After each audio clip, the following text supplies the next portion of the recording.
Welcome back to They Say It Takes a Village. Now, as most of you know, Wear That Now and this podcast have joined forces. You probably see their gorgeous outfits episode after episode because they have kindly offered to dress me on these episodes, which is great because I've ran out of everything to wear.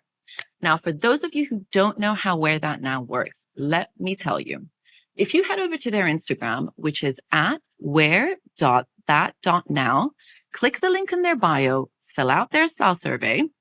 Once you complete that, you will immediately get paired up with your very own personal stylist who will curate a personalized box to fit your budget, your occasion, and your style. That box will get sent straight to your doorstep for you to try on the clothes in the comfort of your own home. The outfits that you love, you keep, and the ones that you don't, you simply return. So if you're anything like me and you've got things coming up throughout the year and the idea of going to the mall, especially with little children, gives you anxiety, then do yourself a favor and head over to wear.that.now and start shopping from the comfort of your own home. You know, when you see someone on television or online and they've got this larger than life personality and you think to yourself, what are they really like in real life? My next guest truly is larger than life. She's got this infectious personality that literally people gravitate towards her the moment they meet her. She is a journalist. She is a voiceover artist, a content creator, a TV personality, a mom of two. The list goes on. The incredible Dina Butti is here sitting across the table from me, and I'm literally pinching myself at the moment to sit and talk to me about her amazing life and her journey, about her take on being a working mom and everything in between. So if I were you, I would sit back, relax, grab a coffee, a tea, or your drink of choice and enjoy, because this is going to be a good one. Dina? Right. I don't think in my entire life I'm going to hear an intro as good as that one. Oh my God. Like, I mean, I need to save that intro and just play it on days where I'm feeling down. Maybe a little emotional there. It's look at that delivery as a presenter. I've got woohoo. Oh my God. I feel like I'm sweating back here like from perfectly nerves. Polished. No, look, I've memorized it 50,000 times. My husband heard it. I mean, half of it is preparation, but it's not just that. Honestly, I truly feel that way. I mean, we recently just met, and you know, aside from the fact that I've stalked you and fangirled you from afar, but meeting you for the first time, honestly, you do have a massive pull. I don't know what it is. So do you, by the way. And you keep making me feel like a big deal, but you're a big deal. Girl, thanks. Thank you. I really appreciate it. Thank you for your time. Thank you for being here. I'm happy to be here. Look at this setup. These guys are pros. No, I mean, we're trying. Honestly, no, it's having people at your level validate it. I mean, that means more to me than I don't know, more than anything ever. I mean, we are now pushing, it's almost the second year. And it's just, honestly, it's a bit of a dream come true. I don't know. I'm so grateful that you're here. Well, I was listening to one of your episodes on the way over here. I was listening to the debate on Ozempic and Mounjaro. Yeah, and actually there were all these tips I was taking, all these things that I learned. So we have a very educational, entertaining podcast. That was the whole point. I wanted to kind of, there's so much talent and incredible people here. Yes. And I mean, essentially you kind of, you know that everybody around here, they've got so much to offer, whether that's in the medical field, whether that's in the entertainment space, whether that's in the parenting space. And it's nice to be able to have something local. Yeah. And just to connect everybody. And you do your homework.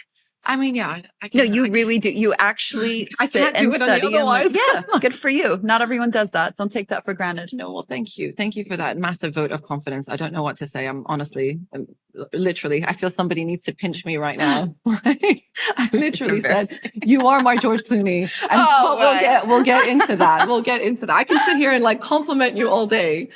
But obviously, this is definitely all about your life and your journey and what is going on in your sort of the ups and downs of it.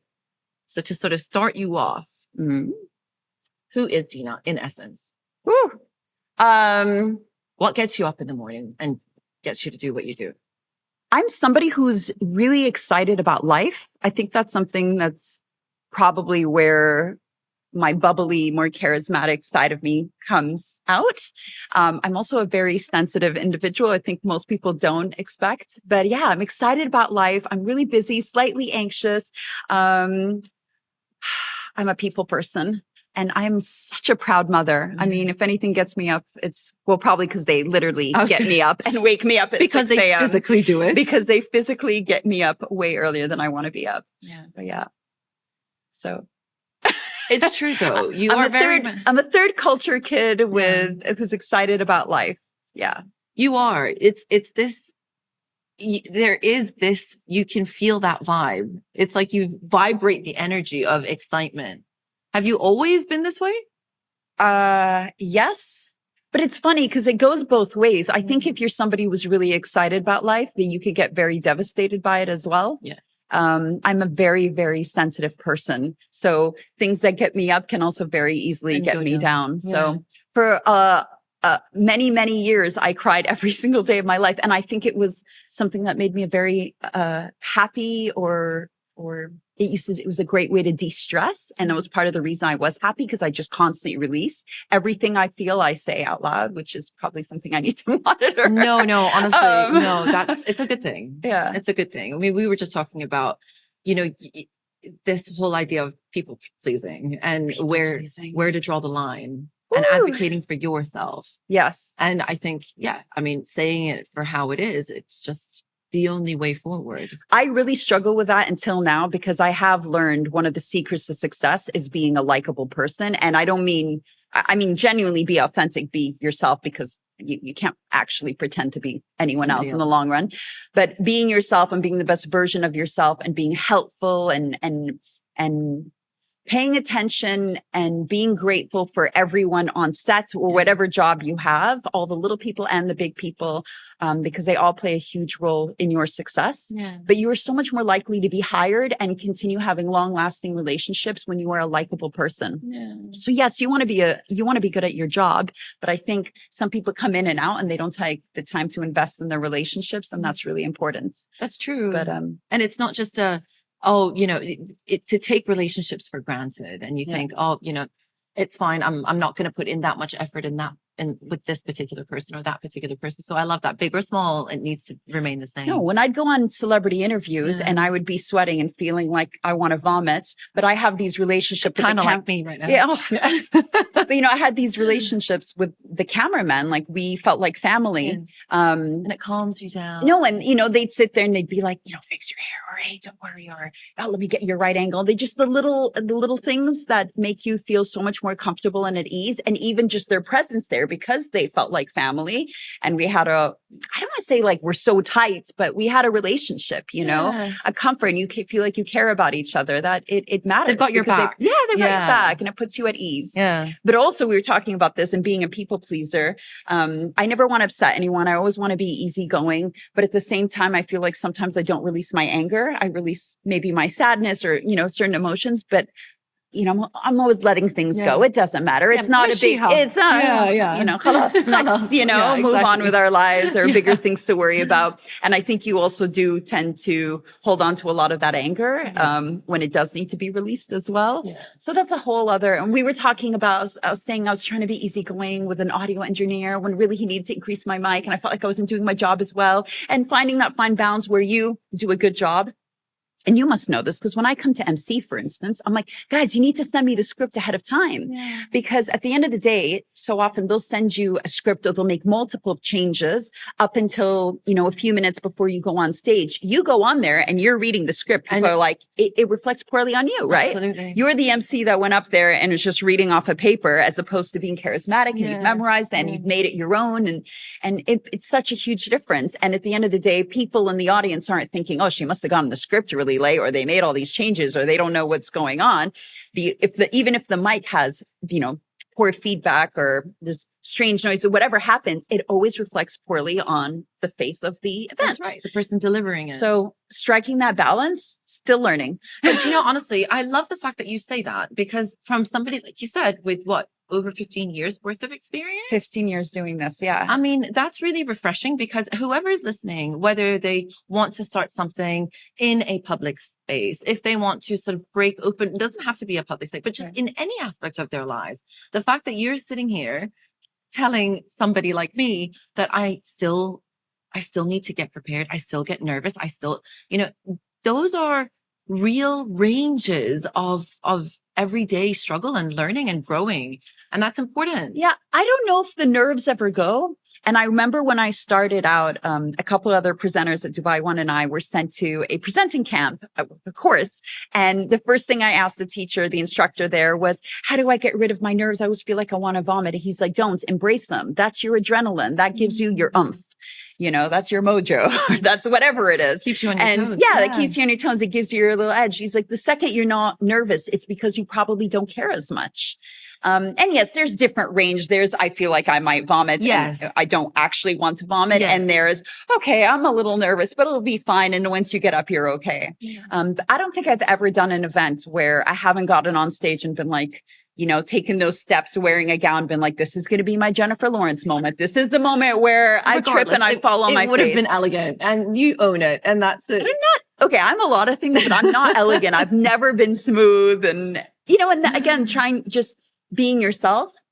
I was so nervous when I started presenting because I'm somebody who interrupts myself and I stutter a lot. And I kept, I wanted to be this like really smooth. Yeah, but I think people love that. But you want to be relatable and it's okay. It is. And it's endearing and it's you and it's signature and it's not something, just like you said, you can never be anybody else. But until you yourself embrace it, people don't appreciate it. That's because true. If you're apologetic about it, you're like, oh, I need to repeat, I need to do it. And then people aren't going to enjoy that part of you. If you laugh it off or laugh at yourself and you enjoy yourself and you enjoy your shortcomings, whatever it is, your little quirks, then people will too. It's so true. Mm-hmm. Actually, that's a really good one. Yeah. Because it's true. If you are you've not done anything wrong. So therefore there's no need for an apology. It's just a part of being a human being. Yeah. And it's true. But I think that definitely needs a lot of practice and it's a lot easier said than done. I know that for me, all I do is apologize. And it is definitely something that I need to work on. And I've noticed it, but I don't know. You constantly think like you don't want to waste anyone's time or you don't want to do this or you don't want to. So it's a constant sorry, but no more. But you were talking about practicing and I had this Will Smith and Martin Lawrence interview a couple weeks ago. I saw it. And honestly, I want you to actually watch the thing through, not because of me or because of them, but they gave me 6 minutes. Well, it started out as, I think, 10, then it was 8, 7, and then at the end, it was 6. And it was a very intimidating setup. So they had all their cameramen. They basically send you the footage, but it's just like a train of presenters. So one is in, they mic you up, and the second she's done, they stick you in that seat. They switch you in and it's like 3, 2, 1, cameras go. And you're automatically expected to just bond and act, so comfortable with these massive celebrities that you've looked up to your entire life. And then you're aware that you have 6 minutes. So in your head, you're like, okay, I want it to be comfortable and casual, well paced. But at the same time, I need to get through all these questions. And for instance, Will Smith and Martin Lawrence laughed so much, which is amazing. But in my head, I was like, they need to stop laughing. That's 30 seconds that do you know what she's done? The start of her interview, she got up and did a dance. No, I edited that in, to be fair. Oh, did you? No, that was towards the end. I actually did a trivia thing with them where I was like, okay, you guys have been working together for 3 decades. I haven't released the full interview yet, but which is why you haven't discovered that of it. I've kind of just seen like bits and pieces of it. So I test them about knowing each other for so long. And at one point I asked them about a dance move and they didn't know it. So I got up and danced. Oh, brilliant. Honestly. Brilliant. I was like, don't get up and dance. Don't do anything weird. Don't do anything silly. And of course, I'm going to do it. Yeah. And of course I got up and I love it. And I danced. I watched it and I was like, yes. No, I absolutely love it. I love it. Obviously your confidence must come from somewhere. I mean, you do, again, it is larger than life. You do have this, and I think especially when you are in entertainment and you are on TV and you are almost expected to have this level of confidence. Right. It is part of, am I confident? At growing up? I mean, has this always? No, I was a very, very shy girl. Up until I moved a lot, by the way. I was born in Greece and I was in Montreal, Toronto, Montreal. Then I went to Riyadh. And I think by the time I went to Jeddah, and I was probably going into, at that point, sixth grade. I can't even remember, fifth grade. I was like, you know what? I don't want to be shy anymore. I don't want to not have friends. And every time, and that's the thing about being a third culture kid and moving around so much, you get the opportunity to reinvent yourself with a whole new group of people in a whole new setting. And I remember one time when I was just moving, I was like, you know, I just don't want to be the shy person who doesn't have friends anymore. Who's to say that and at that point I started getting into personal development. As a fifth grader. Yeah. My grandma, God bless her soul, love her to pieces. She gave me a book series called Don't Sweat the Small Stuff. Amazing. Yeah. I recommend it for your kids, like as they grow up. Incredible series. And it really helped me embrace myself and feel more confident.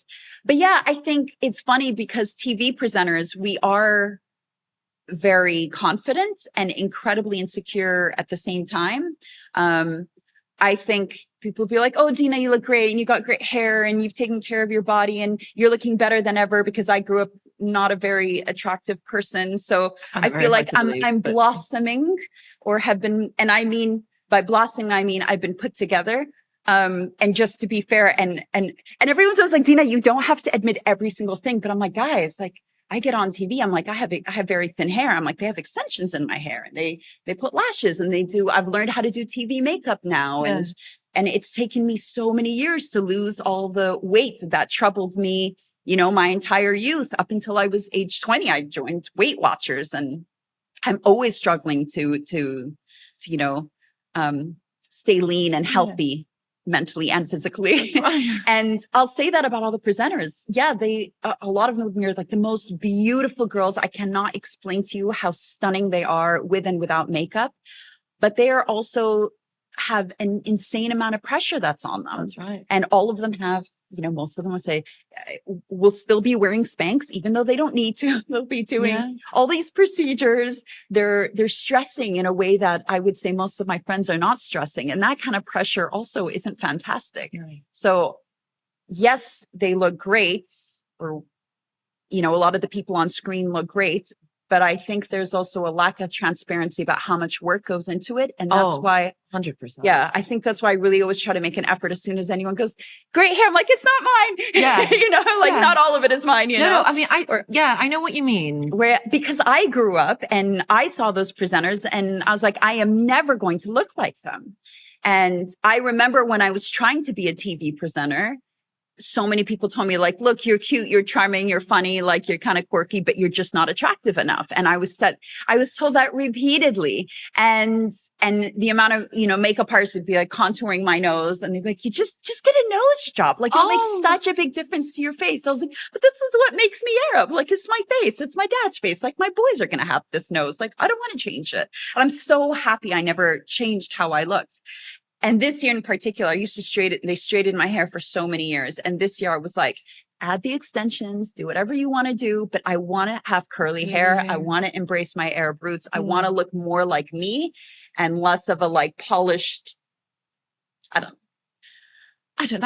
talk too much. No, like you asked me a question and I No, but it's one of those things that, you know, it is a lot of pressure. And the fact that you're number one, you have to stand in front of either cameras or a group of people if you're emceeing and events and things like that. And the things that you are putting out there or asking questions to celebrities, they have to be of substance. Yet also you've got another layer where you need to think about what you look like physically and where you want. I hate that part. I hate the what you look like part because it doesn't come naturally to me.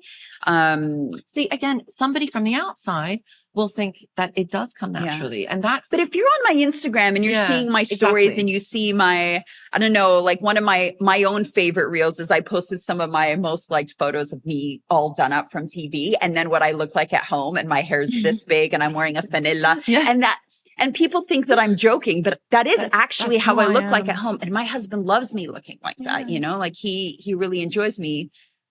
Just looking like me and makeup free and no, it's pressure. It's a lot of pressure. And again, it's not, I think it's nice to see that kind of journey. Like you said, you kind of started off with people kind of almost being very critical but I'm assuming now that doesn't happen because I feel that they probably cannot be critical with you anymore. Are you kidding me? Yeah, but that's no. I get so many nasty messages. No, I'm compared when I speak to other creators, I think I'm incredibly lucky. I have a beautiful community. No, but I get horrendous messages. One of the ones, and I don't get this as often, but anymore. But one of the messages that was the most common, I'd say, was the feedback I'd get was people would tell me to stop smiling so much because my mouth was too big and my teeth were too big. Oh, honestly, people have got too much time on their hands. But that one always baffled me. I'm like, are you actually telling me to be less happy? They're like, you're just constantly smiling. It takes up your face and you have a really big mouth. You have a beautiful smile. It lights up the room. So yeah. Oh, I don't know. I'm just never a fan. I think this gig, the social media space is wonderful and so destructive at the same time. It's also very intimidating because we're doing an 100%. Interview right now. Yeah. And for the rest of my life, anything I say today, someone would be able to Google here and reference. Yeah. So I say something that in 10 years, because I've grown and developed and changed my mind, maybe they're going to be like, that. You hypocrite, you said this and look at you now. And and I feel, I mean, obviously depending on the context, but I see a lot of celebrities getting canceled over things they've said and in the past when it was a different context and circumstances and different standards, and I do feel for them because the internet is difficult. It is difficult. I mean, honestly, as somebody who's nowhere near, but just in a blip of social media space, it is the most intimidating. I love this. Everything about social media scares me to death. Yeah. And I find it I mean, I'm almost 40 and I'm still intimidated, let alone what younger people are going through. I don't know. It's either that or they've just gotten like this resilience armor on. And I'm still like, oh my God, why should I post this? I don't know. Should I know? Should I say that?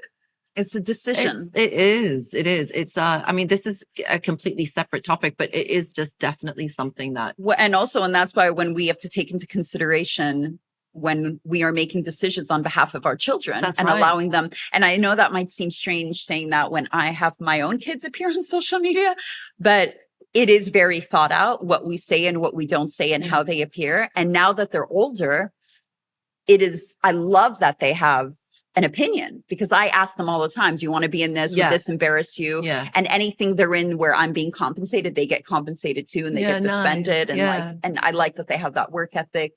But in the future, am I going to look back at this and be like, hey, I'm so glad I prepared my kids for the future because the future is social media and learning to present yourself. And they also, I think, won't find it as exciting or exhilarating like their friends will. Yeah. But at the same time, maybe I've exposed them to some dangers. And I just don't know. Is there going to be the identity theft and how out of control is that going to be? I just don't know. Well, that's the thing. It's uncharted water. So everyone's all in the same boat. So we're all going to make mistakes. We're all going to make mistakes. And I think it's good to be mindful of that. Right. But it is definitely the most intimidating thing I've ever done. I mean, it's something that I honestly, sometimes I would wake up thinking, oh my God, I said something or I've put something in there. I should It's intense. And then of course you go into another rabbit hole, which is the comparison and the different lives that are being put on, the whole thing is just a bit of I love it and hate it at the same time. I love the fact that there's so much good that can come from it.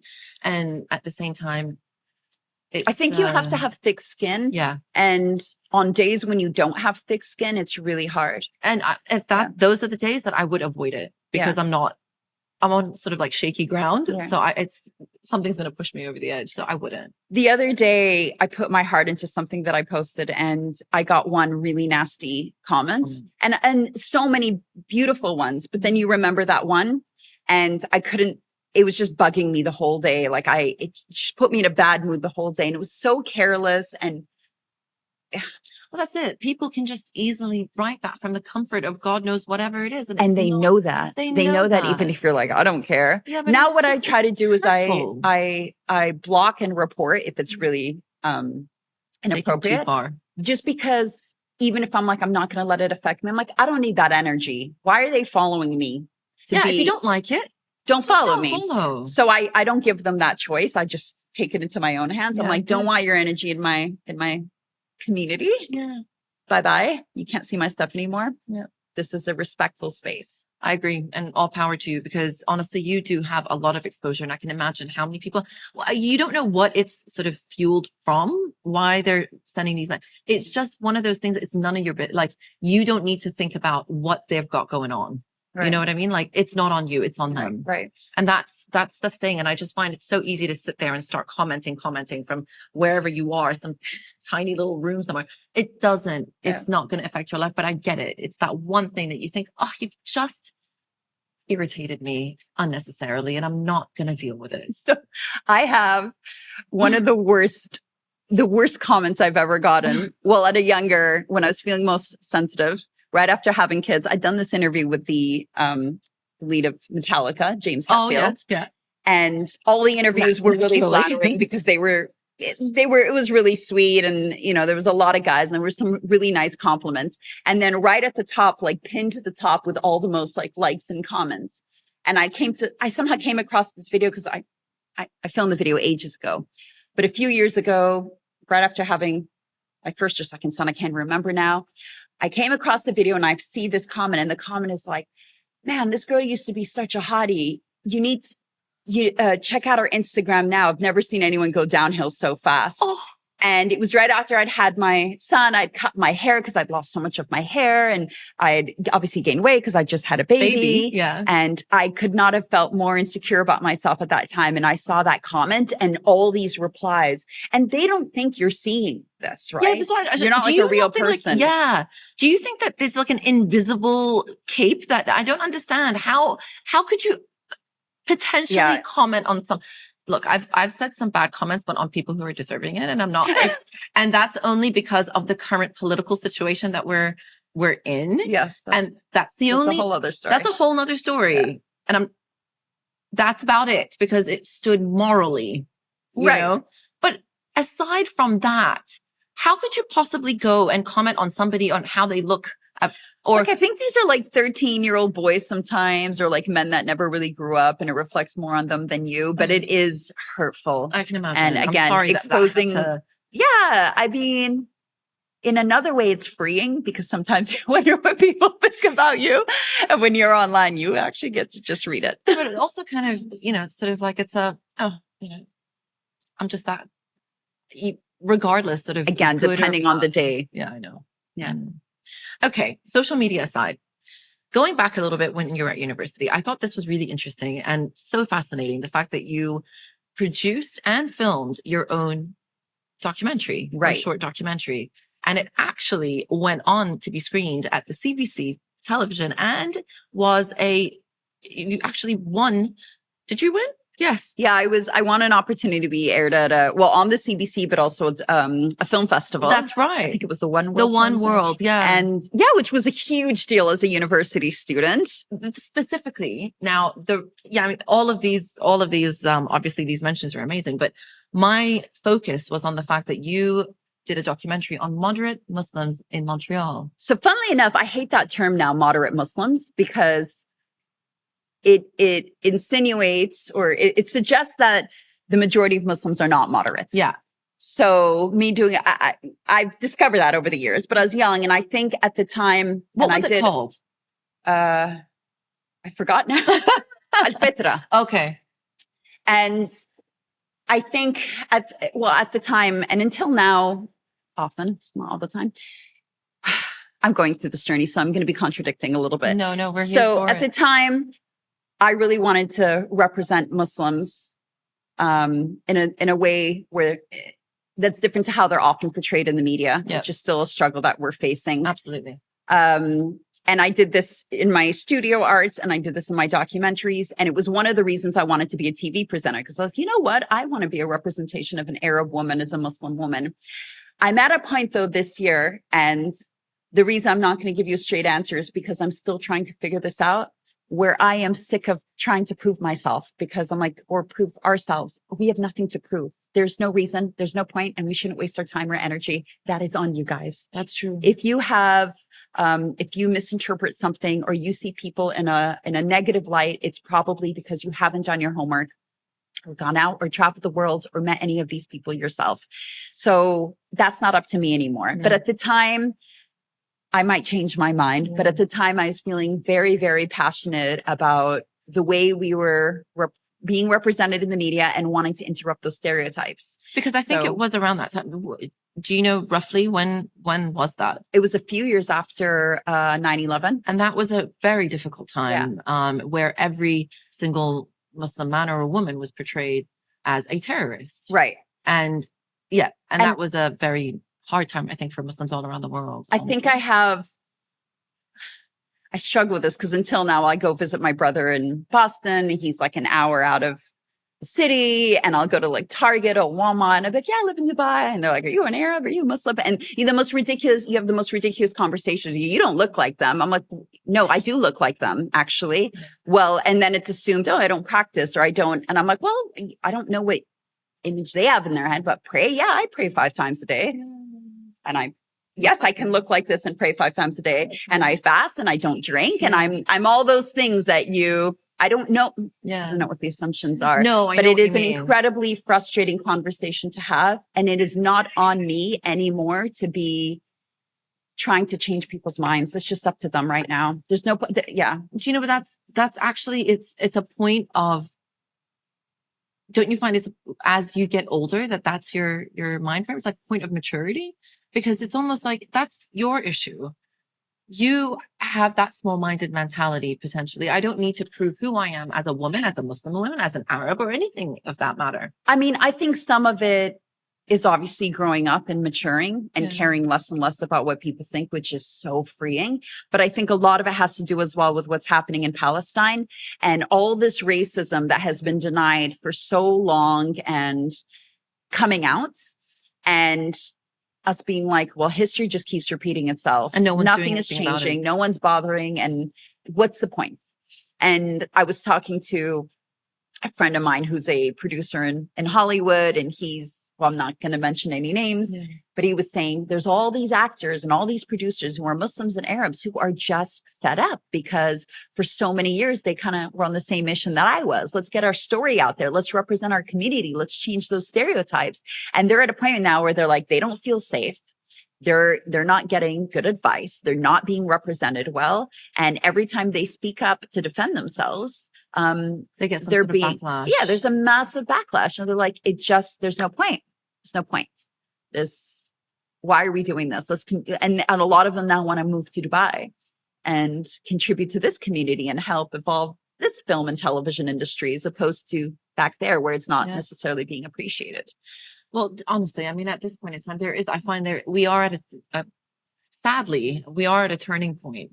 And I think it's one of those things that it needs to happen where we almost kind of, that this is no longer serving me and my community. Like, for example, producers and things like that, that community isn't serving them anymore. And to actually come here and contribute to something that you don't necessarily have to, again, I am a Arab or Muslim producer or whatever it is. And I will, push this story forward. And no, you can push any story forward, just like anybody else on the planet. I always say this, where it's like being open-minded is being open-minded to those who are more conservative and those who are more liberal than you are. It's both, right? It's not just being more open-minded to those who are liberal. And that's something I love about Dubai.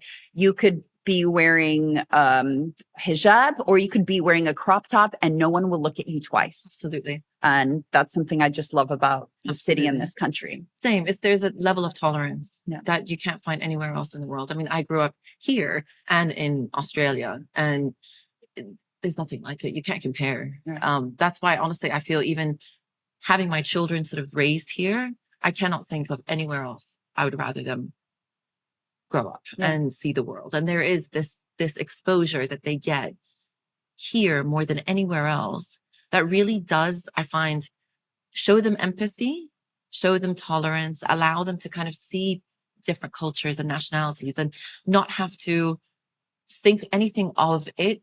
You know, it's almost like, I think I want to say is, you know, certain personalities can potentially be tied to somebody's nationality or background. Right. Whereas here, a personality is a personality. Right. No ties to where that person's from.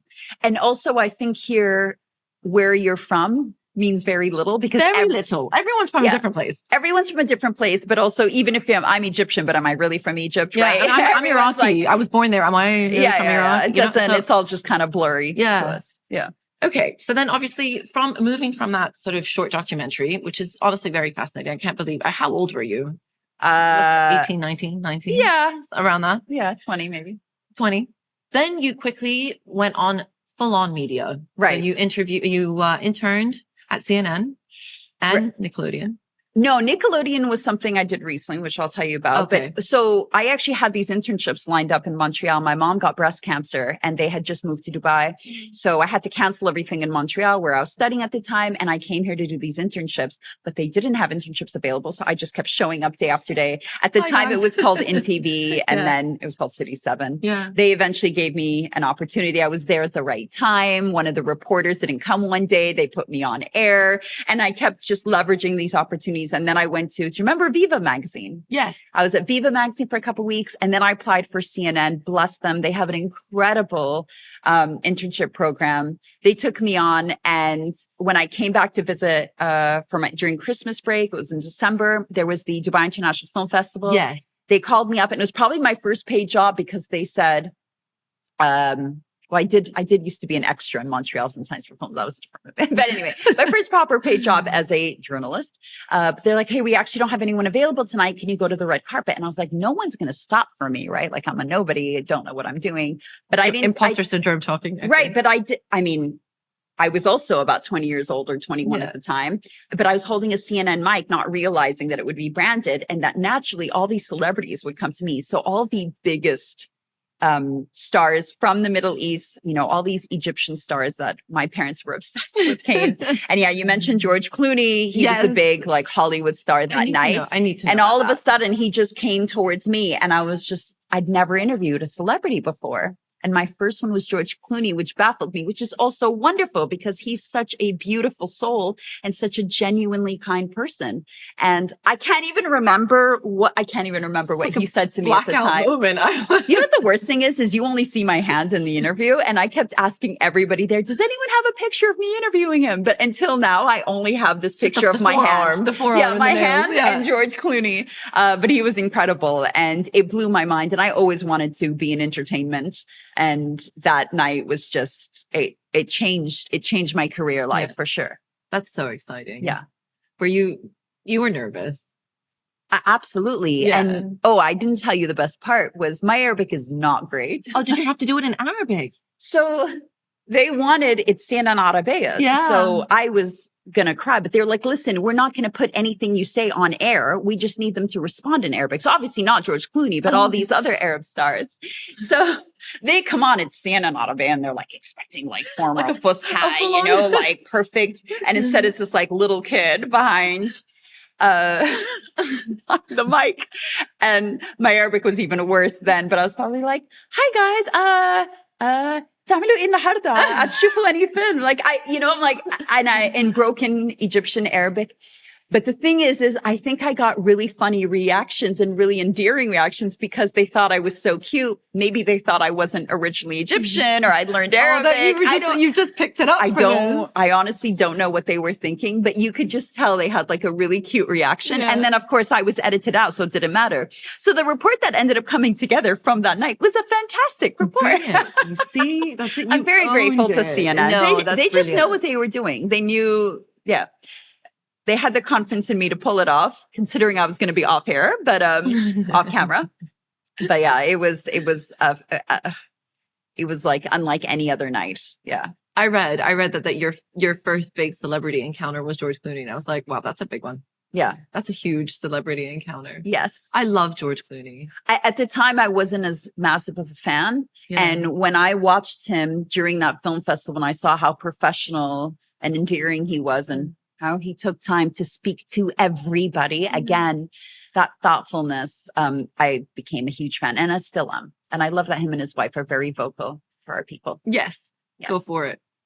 Obviously you've since then have interviewed massive amounts of people. I mean, we just spoke about Martin Lawrence and Will Smith, but there was a list. I mean, I'm going to print it up and show you that it was literally a list.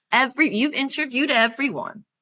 I mean, not everyone, but I've interviewed a lot of celebrities. It was part of my job for a couple of years. Yes. But I mean, that's massive. I mean, was there one that particularly stood out to you that kind of had an impact on you personally, professionally, something that really kind of left you thinking? I think the ones that left me thinking were the celebrities who were the biggest and most polite. And I felt like that reflected on them and the success of their career. People like Celine Dion, my God, does she have a big heart? John Travolta. Again, I mentioned James Hetfield and George Clooney. All these guys, are so incredibly sweet and calm. And you can just tell they're the ones that acted and they're like really cool and smooth and whatever. And they're the ones that are legends. And the legends are just, you can see they take their time with people. They're thoughtful. They actually ask you questions and they listen to your responses and they wait to connect with you. I think there's a reason they've succeeded and are relevant for so long because they are genuine human beings. And no matter how many times people try to fake that, it comes across who you really are. That energy translates. So yeah, I would say that's actually, it's not, I mean, I feel like, again, I digress, but that's such a little golden nugget for life. Yeah. You know, you want to be seen and heard. Everybody does. So we went to the Oscars, by the way, and I should say this. And I feel like how she drops that as if it's like a normal thing. Well, I have mixed feelings about the Oscars right now, but anyway. It was like the highlight of my career. And Amy Adams, I just want to throw this out because you're asking about kind celebrities. All the celebrities kept walking past to get interviewed by the Jimmy Kimmel and E! Entertainment. And Amy Adams had a representative with her, an agent or whatever, who kept moving her along. And she saw us and we were just like, Amy, I was like trying to get any celebrities there. And she was like, no, I want to talk to these people. And the agent kept getting frustrated with her. Like, no, you have to go. And she was like, and she like stormed off and came and gave us the most wonderful interview. And I always remember that about her. So yeah. Yeah. Little people. We matter. But I mean, little or big, it's just seen and heard. You want somebody to look into your eyes and understand, listen to the words that are coming out of your mouth and then respond in a way that's relevant. That's everybody, whether you're a child or somebody, sort of in their 90s. It's a basic human need. And I think that's the important thing. And that it's so funny that you said that literally you're talking about legends and how that is the one thing that stood out. Because those are the moments, maybe now with TikTok and Instagram Reels, you capture those moments a bit more, but those are generally the moments you don't see. While someone like Jared Leto, who I used to love, was quite a jerk actually. And I really hope I caught him on a bad day, but it was a very unpleasant. Underwhelming. I rarely will speak poorly about a celebrity, but I had a really not a great experience. I hope that I can meet him and interview him again and have a better, more positive. But at the time I met him when he was starting to act and I could just sense the arrogance. Let's talk about more positive things. Speaking of positive things, you and your husband, Ahmad, you guys met at work. We did. Can you talk about that? Sure. And how do you do that? I mean, obviously I've been with my husband now for almost 10 years. The idea of working with him, you don't work together any longer. We do sometimes, like we'll get partnered up for jobs. Yeah. I have him help me with everything I do because he's so talented and intelligent and wonderful. I met my husband on the first day of Dubai One, and I always had this vision of who I wanted to meet someone in the media. I wanted to have Happy. And my first day at Dubai One, which I'd been auditioning and casting a million times to be a presenter there, got rejected a gazillion times, and then ended up joining them as a researcher writer because I'm like, I'm just going to get myself in the industry and just work my way up. Spirit, just like me, guys. I just did not let her go. I DM'd her. I WhatsApped her. Like, that's it. Whether she was coming or not, I'm just going to keep going. It makes a difference, that persistence. Yeah. But anyway, I went in there, and the first day I met him, and I just, like the second I met him, I was like, I am going to marry this guy. Oh. He did not have that moment with me. at all. I had this whole movie play out in my head. It was very one-sided. I think he thought I was like cute and like whatever, nice. But we worked together and we were very good friends and we hung out. We bonded over art and you know, heavy metal and rock music and really unusual things I don't think people would necessarily associate with us. But it was so wonderful because I met him as he was my colleague, and then he became a friend, and he was a really good friend of my brother, and he became a friend of my brother and my sister-in-law, who happened to also be working there at the time. And he met my family and all these things before we actually, you know, took it to another level. And at the time it was killing me because I was obsessed with him. I was like, is this ever going to happen? Like, I have to marry this guy. But it had to come from him as well. But anyway, he doesn't know it yet, but he's my husband. He doesn't know yet. But yeah, it was, he is my biggest success story by far. How long were you guys working together and under the one roof? Kind of for 6 years. Oh, wow. That's a long time. Yeah. Okay. It was. And then post that, then you guys got married? Or during? No, we got married. So we were probably working in the same place for a year. Okay. And then we took it to the next level. And on our 1 year anniversary, we got married. Oh, so probably I'd been at DMI Dubai One for 2 years. Yeah. And then we continued working there for another 4 years. That's exciting. Yeah. One would accuse him of being biased. Yeah, I was going to say no bias, no sort of preferential treatment at all. Yeah, no, not at all. I didn't get preferential. Yeah. It was quite the opposite. But yeah, it was great. And until now, if we end up having to work together, it just comes so naturally to us because we will get paired sometimes to MC something together. That's really cool. I can imagine the dynamic would be really nice. I found like, because you obviously have a history together. So I just find that level of banter, even if it's sort of low level and no one can pick it up, I think it's nice. It's the chemistry of people. Yeah. So yeah, I'd love to go and see one of these events when you guys are kind of MCing together. That's funny because he usually does really like opposite. He usually does very serious, formal events, like government, you know, I mean, he's Emirati'd up in Pandora. And I'm the opposite. I do all these family events where, you know, I'm breakdancing on stage and being absolutely ridiculous. So it just depends. Yeah. No, but then when we come together, there's always it depends on what it is. You adapt, right?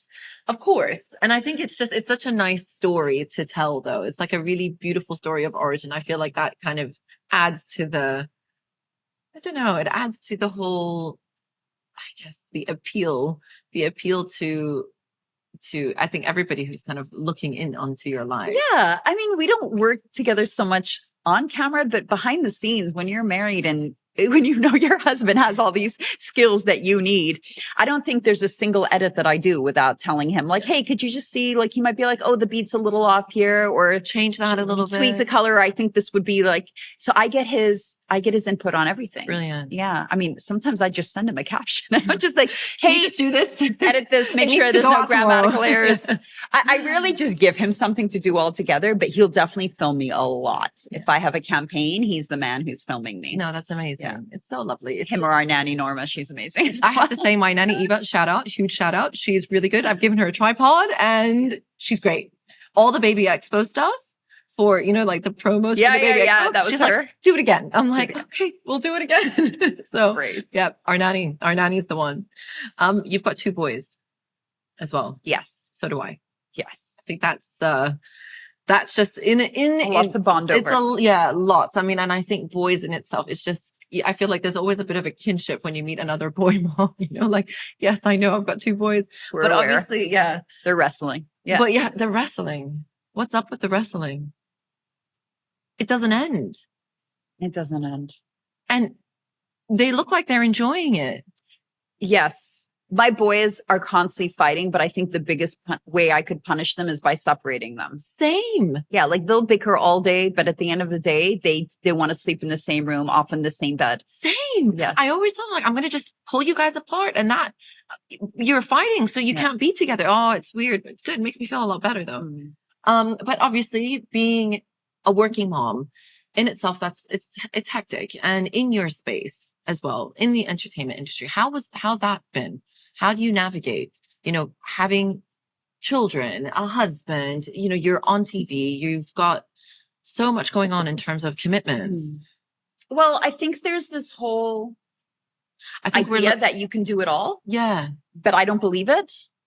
Okay. Everyone who says, do it all, Miss Do It All. No, I don't think we do it all. I mean, I think we do it all, but not all on the same day. Yeah. So I think some days I'm really good at my job, and other days I'm really good at being a mom. My mom. I'm really good at being a mom.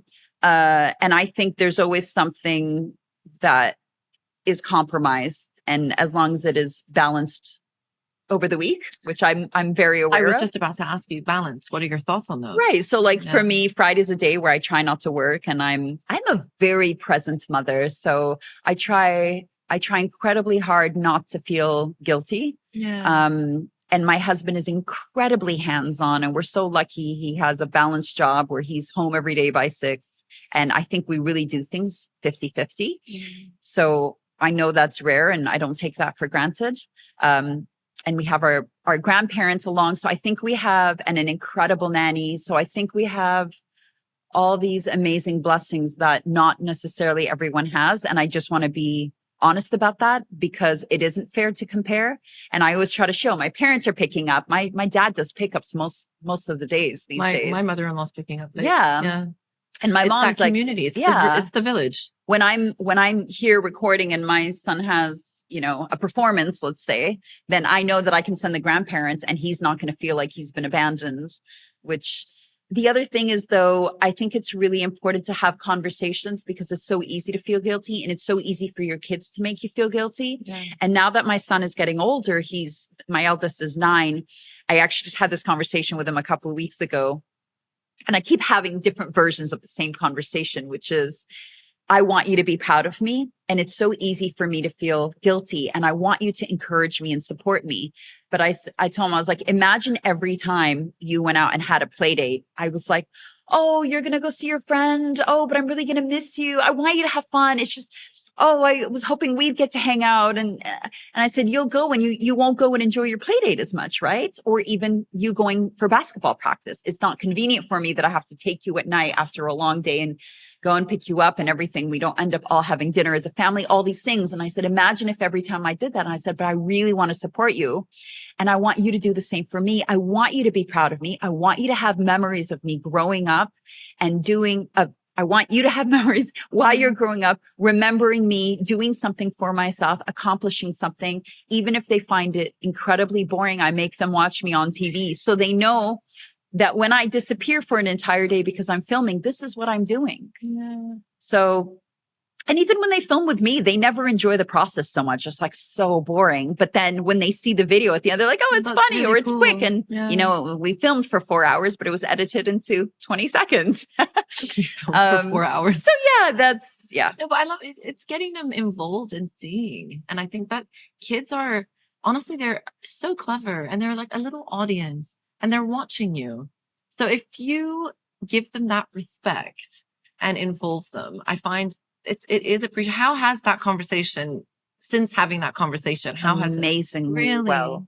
And I think we underestimate what they're capable of understanding. True. Because I was actually talking about the play dates, because my son hated when we went out on date night. Yeah. And we're trying to do it more often. I was trying to explain to him how important it is for parents to have one-on-one time so they love each other. And I said, you're going to appreciate that we get along and we don't fight. And to do all these things, we have to nurture our relationship. And that's what holds the family together. So I think he was very responsive to it. And he's always like, oh, you're leaving. But then he catches himself. And I'm like, you're happy for us, right? And even if he's disappointed, it's okay if he says that, as long as he also understands the positive side to it. It's true. Look, I think as children, they think that they own you. You know, you are the be all and end all. So your focus must only be on them. Right. But I think it's just that it's speaking to them instead of sort of brushing it off or sneaking out, or, when they're in bed or something like that. Having that open conversation, I think it will go a long way. And I think it adds to their character and again, shows that level of empathy as they get older. Right. My mom and my dad are doing what they can to better themselves as parents, as a couple, as a woman, as a man. And I think that is going to go to show their own relationships and their own, absolutely, how they interact with the world. And I think it's important. It's definitely because at the end of the day, we can give them whatever advice we want to give them, but they're going to they're going to replicate our own behavior. True. And things like working out, your kids are so much more likely to work out if they see their parents working out growing up. And that's something I think about as well. I want to set a good example. I don't want to just say it. I want to show it. That's right. Yeah. I think it's just that whole guilt. It's the fact that you've tied that in with guilt, because there's not a single mother or even father, any parent, more so with moms. Guilt is a firm feeling that they kind of live with. But I love the fact that it's kind of, you don't need to feel guilty. I've explained what's going on and this is what's going to happen. And I am here on those other days or whatever it might be. We can potentially do something that you really enjoy, because on this day, I'm doing this because I want you to feel proud of me, and to show that sort of the cause and effect of it. I love that. And I think that is honestly the biggest tip for a working mom. Be honest with your kids. Yeah. You know, put forward what you're doing. You know, I've brought them here. I always find that this was kind of created out of, honestly, self-care, the podcast. I don't feel guilty being here. I've got the little one at home at the moment, wasn't feeling too good, but I'm still not guilty because I will send them photos and this is what I was doing. And then with my actual job, there are moments where the guilt does creep in, but I'm going to use that. I'm going to really involve them in what I'm doing and allow them to have sort of an insight on that part of my life. Yeah. It's so important. Honestly, biggest advice I find, that what you just said. Oh, great. No, really. I think we're all just, learning. Yeah. But yeah. Yeah. Our kids sooner than we like to think are going to move out, and we need to have something that's also there for us, because we're going to live the majority of our lives without our children in our homes. Absolutely. And we need to have found ourselves and filled our own cups, and definitely. And it'll be a relief for them as well. That 100%. There's no point, at the end of as small kids, I don't think they understand what guilt is. But as they get older, and if you're constantly feeling guilty, that is just going to trickle down to them. Yeah. I don't want my boys being at university feeling guilty that their mom is not with them or at home, or, this sort of, or not knowing what to do. No, exactly. Yeah. I want them to go and enjoy their lives confident, and they know that there's always support regardless. It's not, come and visit me when you want to. Not because you feel I need you to. But it's like the little things as well, where they teaching them to take us into consideration. So our ride to school is not a very long ride, but we take turns each picking a song. Oh, and we do that too. Yeah. And I could easily be like, I was going to be in the car for an hour after I drop them off. I can just let them listen to whatever they want to listen to. Yeah. But I'm trying to be like, well, you got a song. Time for me to now get a song. Yeah. And my parents spoil my kids so much, which is normal for grandparents. Yeah. But I'm trying to set this example for them as well. Let them take you into consideration. It's not always what they want to eat or what they want to watch. Or on the weekend, all we do is like stuff for them. So I'm trying to be like, hey, I didn't pick something fun for me now. Let's see if you also enjoy it. Yeah. Yeah. The grandparents thing, that's a whole nother episode. I think we should definitely get into that, because I definitely need some advice, because it's a free for all when the grandparents come and there's no regard. But anyway, I wanted to ask you, highest point of your career? I initially would have said that year that I went to the Oscars, because that was a dream of mine to make it to Hollywood. But this year has really made me reassess so many things. Yeah. And I would say the highest point of my career might just be now, not necessarily because it's my most successful, but because it's the one that I have it's the year that I have the most ownership of.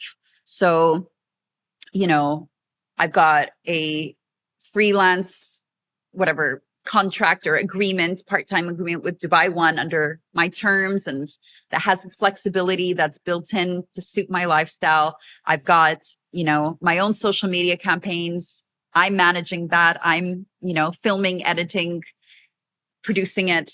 I've got a voiceover set up at my house, and all these things and COVID helped that as well.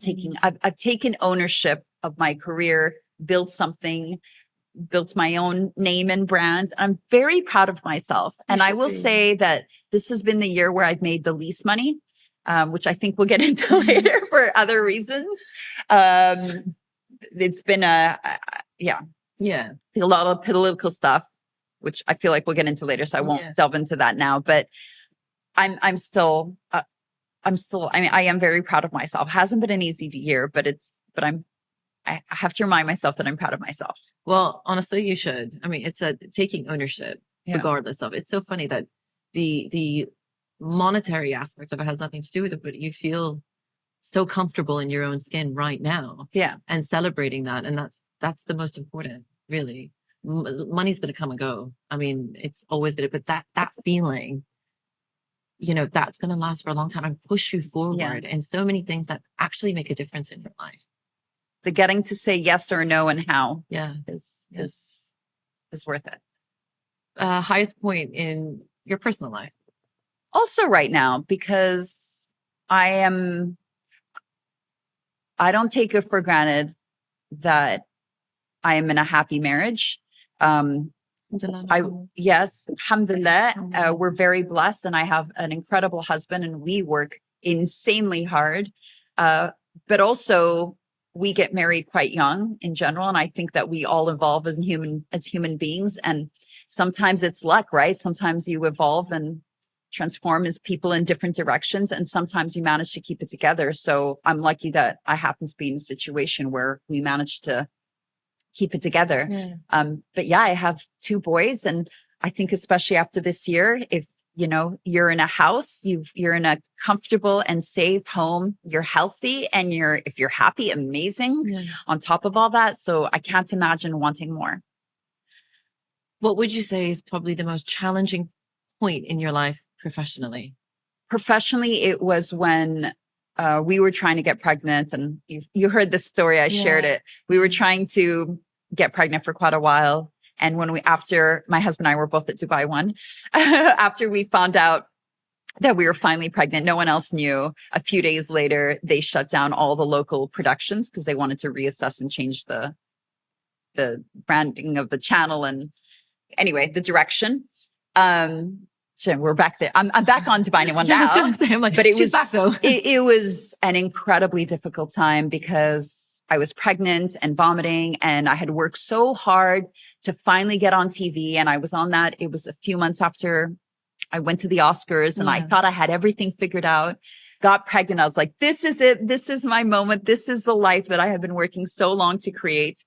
And then I lost my job. My husband and I both, suddenly not on our shows. And I was like, who in the world is going to hire me now? So I would say I was devastated, but that moment as well, sometimes your lowest lows bring you to your highest highs. And I would not have created and taken ownership of everything that I'm doing the way that I am right now, if I hadn't lost my job and been like, hey, well, I guess I need to start creating my own videos. I need to start. So yes, I would say that was the biggest challenge for sure. Would that sort of coincide with your lowest point, sort of privately as well? Sort of personally? Okay. No, personally, I don't mean to pry. No. I'm absolutely fine talking about this, but I've struggled a lot with losing people in my life. I lost people at a very young age. We had a lot of car accidents in Egypt, and even if they weren't necessarily close, it was devastating when I was young. But there were 2 events I would say really destroyed me. And one was one of my closest friends in university, our second year of university, died very unexpectedly. And I would say, I've still struggled to make sense of all that. But, we're getting older now. We experience death a lot more. And it's easier when it's your grandparents. It's harder to make sense of when someone's young and, it was the last time. What did I say to him? How did we end our relationship? How do I at that time, I was also, second. So I was probably 19, 20. It destroyed me because it was someone that was in my life on a regular basis. I still struggle with that. It's very, very hurtful. And I would say a year later, my mom got breast cancer. And again, probably, one of the 2 closest people in my life. And the idea, what if she's not going to be okay? But again, all these people, all these experiences and moments and circumstances make you who you are today. Maybe my friend passing away helped give me perspective and makes me really appreciate all the things in every day that I get and not taking life for granted. Also, it does make me a very complex human being who's still going to therapy and trying not to live life being like, what if I die today? And my mom getting breast cancer again, that made my family so much closer and bonded. It brought me to Dubai. That's how I got into all those internships. That George Clooney and CNN wouldn't have happened if I wasn't there helping my mom through chemotherapy. That's why I was there. So life is fascinating. And my mom is, geez, how many years now? 20 years or almost 20 years cancer free. And I'm very high risk, and that's something that I now deal with as well. Okay. So actively deal with? Yeah. I am. I'm like a 60-something%. So it's just a whole other discussion. We'll do a breast cancer episode. Okay, yeah. But yeah, I would say those were the two most challenging, and they were within the same few years. So yeah. I'm sorry, that is hard. It was hard but again, these experiences make you who you are. It's true. And like you said, it's one of those things that you are the sum of these experiences. Right. And your outlook on life, your outlook on your health, your outlook on so many things have all been shaped by all of these things. There's this amazing thing I heard about neuroplasticity and how every experience, good or bad, creates new neuron channels in your brain. And that's probably the most beneficial aspect of your life. No matter how, yes, there is massive heartbreak, but that,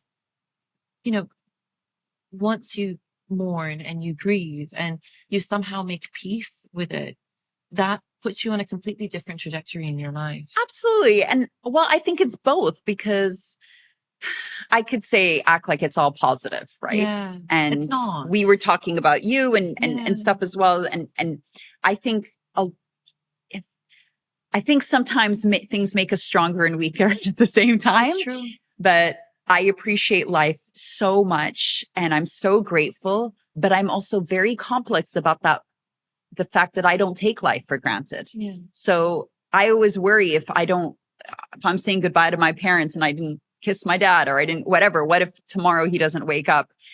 And I cry about it. And I think about these things all the time and I allow them to torment me for years. Like I was so stressed about my grandma passing away that every time I saw her, it was so emotional and charged. And I was just so worrying about it all the time instead of like enjoying the moment. I mean, I did enjoy the moment. It's just, it's hard. It's hard. And I think I did that for like 25 years. She just died recently and she died at 99 years old. Mashallah. And I'm like, I spent 20 something years stressing about her dying. And there she was at 99. And I was like, please God, take her. She's had enough. Like it's so life is interesting. You love hard.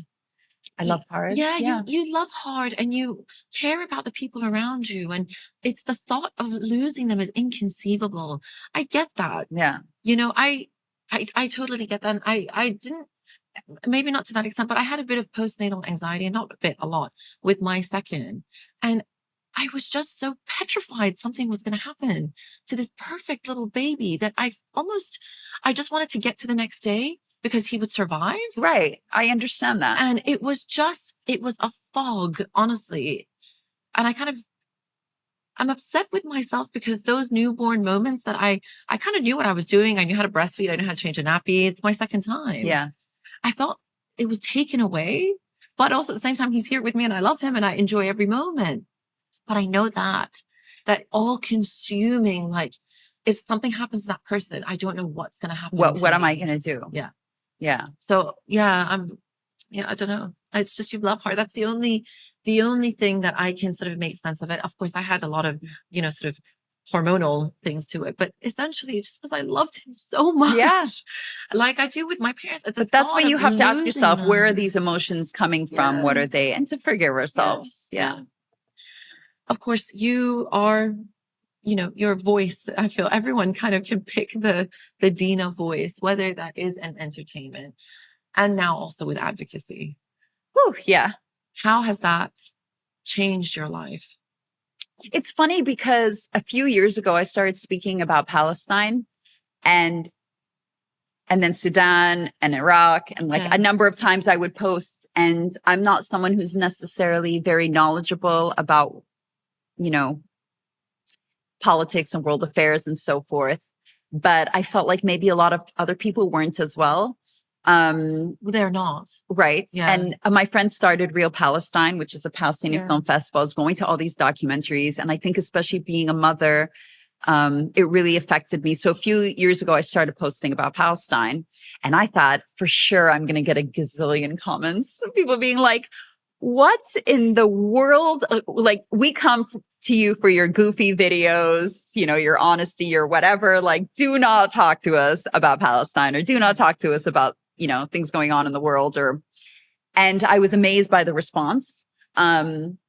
And I don't mean that it was like, ooh, got me likes or excitement. It was more that I got a lot of private messages, people being like, you inspired me to learn more, to pick up a book or to read an article, or, hey, I read this. I didn't know this. And it was, or to even speak up themselves. And it was so refreshing. And I wasn't doing it very often then. But I, once in a while, then when something happened in Iraq, something happened in Iran, something happened in Sudan, like every once in a while, but then in October, I felt like my world changed, and so did everyone's. I think everybody. And I think we're all reassessing the future and what we want. And I have made some very big permanent life decisions this year, that have affected me, mentally, financially, in all the ways. And I said that it's like, the majority of work I did are with brands that are now being boycotted, and I'm waiting for them to hopefully rectify their stance and positions. But until then, I have lost, I would say, 70% of my income.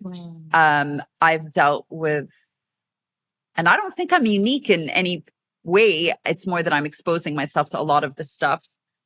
I've dealt with a lot of horrific comments, where it really takes a toll on you, specifically in the beginning, where people, you know, messages like, I hope you get raped by Hamas, and I hope your kids are beheaded and abducted. And getting comments like that were really, I got used to it. And now I'm in a way, I don't want to say laugh it off, but it is hard. It is also hard because even the people who I feel like are on my side can be very critical. Like, why are you posting about something non-Palestine related? I got you. So I think there's a lot of pressure, and a lot of decisions. And, you know, recently I realized I actually financially, I'm like, I need to start doing campaigns again. People are like, oh, creators, it's not going to kill you not to post while this is happening. Like, you should give up. But I'm like, but you're going to work. Did you quit your job? Like, so I still need to go to the grocery store and put food on the table. Yeah. And even if let's say I could afford not to, no one else is quitting their job. No one else is being asked to quit their job and not make an income and not pay off their mortgage. And the financial hit we took actually affected our family. Yes. So yeah, it's kind of coming around right now. I'm in a really wonderful place where I feel like I'm not in a wonderful place. Yeah. I'm getting to a better place, I'm going to say. But meanwhile, I think this year has really, I don't know, it's my first year. I'm not traveling to the US. Yeah. I'm, you know, making decisions to travel to countries that have been more vocal about human rights and are a bit more balanced. So should I see you in Marbella then? Yes, I'm going to Spain this summer. Brilliant. And I'm going to Morocco. Those are two examples. I was in South Africa. Yeah. It was such an important and spiritual trip for me, I would say. But yeah, there's a lot of things about, I always wanted to, you know, imagine sending my kids to American universities, and maybe they still will go, but I feel like I'm embracing my roots and being Arab and wanting to have a voice here and being proud of who I am and being really upset that I don't speak Arabic as well as I should, and that my kids don't. And do you know, I can only speak for myself. And the fact that, you know, like you said, you allow people in your advocacy, allow people to become more educated. You put some sort of, whatever it is that you're posting online is all factual. And you sort of send that sort of spark to think to that person, oh, you know what? I should probably look into that. What does that mean? What does Nakba mean? You know, when did that happen? Did that really happen? then from the other side, as an Arab who doesn't speak the, Fusha Arabic, you're representing all of us who are in the same boat. Yeah. We're in the same boat as you. I am fully Arab, but I feel that there is a disconnect with, for example, somebody who is living in Baghdad, for example, and somebody like me. Then you kind of speak to the lost in translation. I love that you said that, because I feel like I don't bring that part of me out enough, and I wish that I could. But it's very important, and I think again, I want to laugh at it, but I don't know how to communicate it. But you get to the point where all of us are kind of honestly, and I think like you said, I was born in Iraq. It was a war-torn country. We left and immigrated to Australia. Right. But there's this desperation to get back to those roots. Right. But also at the same time, how do I even go about doing that? So relating with somebody that is almost going through a very similar type of transition in their life, you kind of feel that there is a support. There is people that are very similar. I mean, not the same, but the same type of mindset. You want to advocate for what you stand, what you believe, your religion, your culture. But also at the same time, you look the way you do, you talk the way you do, your accent is nowhere near an accent of anybody. So it's just, it is very much empowering. And it is hard, and it's very difficult to navigate. And I think what you put online, you're going to get good and bad in the same time. And I think it's almost just realizing that this is the way it is for me. This has been a very confusing time. Yeah. And I feel like I'm reassessing a lot of things. And I feel like we're all on our Instagram and we're like laughing, then crying, then laughing. And crying. Then, it's a constant laughing and crying situation. And then I feel guilty about laughing. And then I feel guilty about crying, because we're so blessed and lucky. And I don't know how to live my life right now. And sometimes, so I recently had an MRI again for my breast cancers, preventative. And I had a panic attack because I was imagining the kids stuck under the rubble, and I am a bit claustrophobic. So I was in that moment. It's incredibly loud sounds. I was, face down, and, I'm blocked right away. I couldn't open. I felt like I couldn't breathe. I forgot to play. It's like little things, but when I was very triggered that day, and I started screaming hysterically, and I lost the plot really that day. And then a few days afterwards, I was talking about that incident. And then I got another panic attack, and I don't get panic attacks. And I feel like, interestingly enough, my MRI results also came back. And it's funny, I'm talking about this in my post today, but my MRI results came back, and they were like, well, you're clear for breast cancer, but there's something wrong with your body. Your lymph nodes are inflamed and swollen, and there's all these things happening. And bless my doctor, who is actually Palestinian, but she's like, I am positive this is about the torment that you're feeling. We're all traumatized. Yeah. We are traumatized. And I have been so depressed this year. Yeah. It has been a big and important year for us. But my God, I'm traumatized. So is everyone. Everybody. It's unlike anything any of us have ever seen. Again, I went back to check with my Iraqi parents who left during the Gulf War. And I was like, was it this bad? Yeah. It wasn't. Yeah. It was bad. But we didn't see it at the same level. We weren't live streaming kids being beheaded, and, It's hard. It's hard. And we're also we're having people directly, often you're disconnected from those people who are on the other side, or whatever, the enemy or whatever it is. But in this case, you're having them message you and threaten you. And it has been a very, very difficult year. So I think I'm still reassessing, and it's hard because there are days that I just want to laugh and smile and put up funny reels, and I'm in that zone, and it's good for me and it's healthy for me. And then 2 days later, I'll look back and I was like, how could I have been laughing then? Like, look at what's going on in the world. This is so tone deaf and inappropriate. So we're struggling, and I think people have to be understanding. And I think it's you feel guilty for struggling in our perfectly as well when we're like, I'm doing this on my kids. They can see me being upset, and look at how lucky we are. And I know. It's regardless of, again, speaking just from my own personal point of view, what you're doing and what you're putting out there resonates very much with my group of people. The ones who are kind of, where do I go now? What should I do? I need to do. Thank you. It's true. And it's definitely fascinating because you almost hit the nail on the head every time. And you kind of say what we're all thinking, whether it is, again, advocating for Palestine, whether it is an everyday life thing, whether it is showing all different facets of your personality. You're not sort of, 2D, There's a woman, I hope she hears this because I don't know who she is, but in October, there were very few people posting about Palestine, and I was very nervous to bring up and start the conversation because, again, I'm not necessarily the most knowledgeable on this subject, and I don't know. People are always like, "You're a bimbo, just shut up." Like the other side, just don't talk. And I'm like, I will not. I will do my best. I've got things to say. But those insecurities do come up sometimes. And there was this woman who came up to me at Dubai Hills Mall, and I was working around wearing my keffiyeh, and she just came up to me and hugged me. Oh God, I hope she's listening. I wish I could find her because she follows me on Instagram and I don't know what her name is, but she just came and she hugged me. And that hug made me cry for the rest of the day because she's just like, thank you. And I was like, oh, it resonated with someone. Well, it does with a lot, I have to say. But now God bless the amazing community that we have because everybody's speaking up. There's so many people here that are speaking up. So I don't feel like I need to be doing it in the same way that at the time where it felt like very few people were speaking up. Now it's this, we're lucky in that sense. No, it's amazing. Honestly, keep doing what you're doing. Thank you. And it really is inspirational. And I feel like that word gets thrown around often, but it really is, honestly, at least again, for me, and I'm sure thousands of other people, but it's to be able to have that understanding and that passion, yet also at the same time, admitting that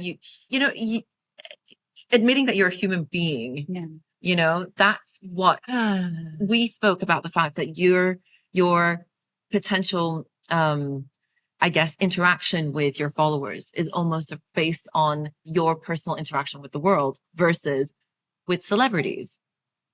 So the fact that now that there is a shift, that you are tons more engaging at this point and relatable, and that's what people want. Oh yeah, it is interesting. There was a time in my life where people just want to see who I interviewed, and now they're like, nah.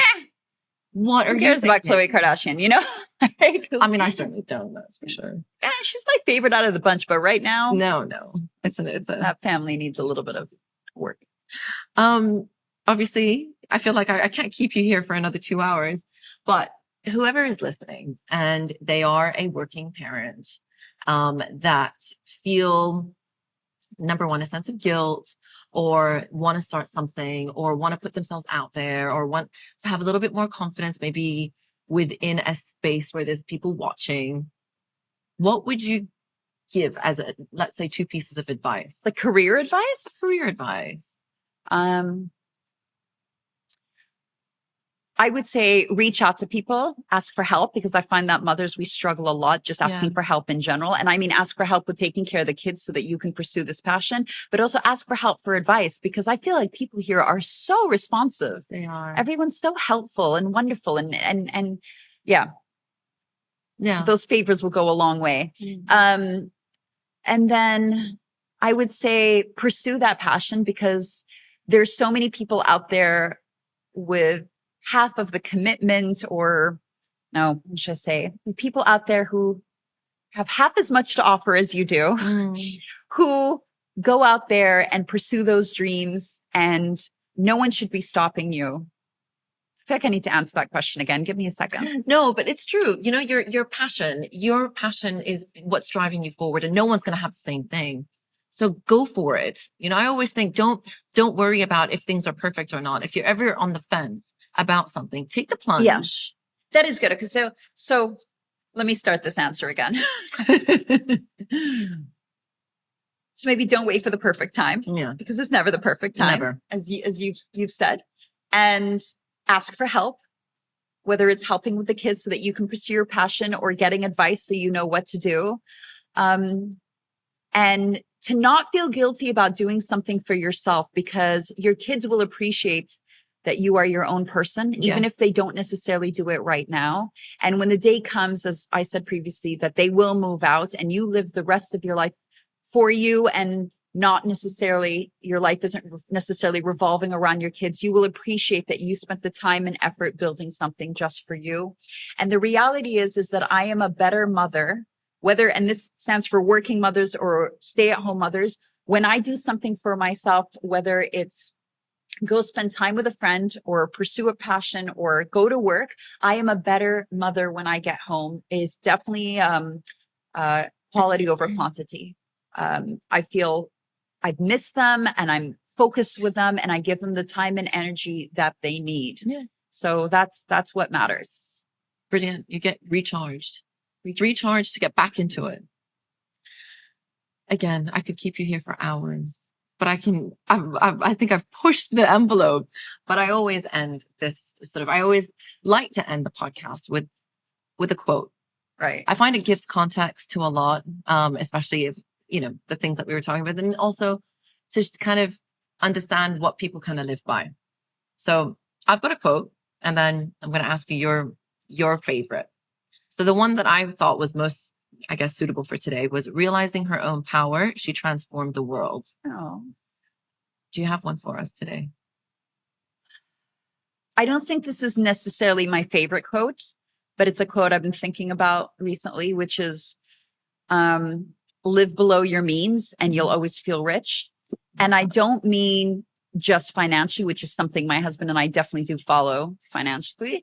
But also I think lower your expectations and the goals that you want to achieve. Yes, you want to set those goals, go out, pursue them and so forth. But I think lower your standards and be excited by what comes. And once you achieve one thing, you can then pursue the next, but don't set these impossible standards and always feel like you've let yourself down or you haven't achieved or this. You failed at a certain point. Don't give yourself an opportunity to fail. I just think or fail and be okay with that failure and learn from it.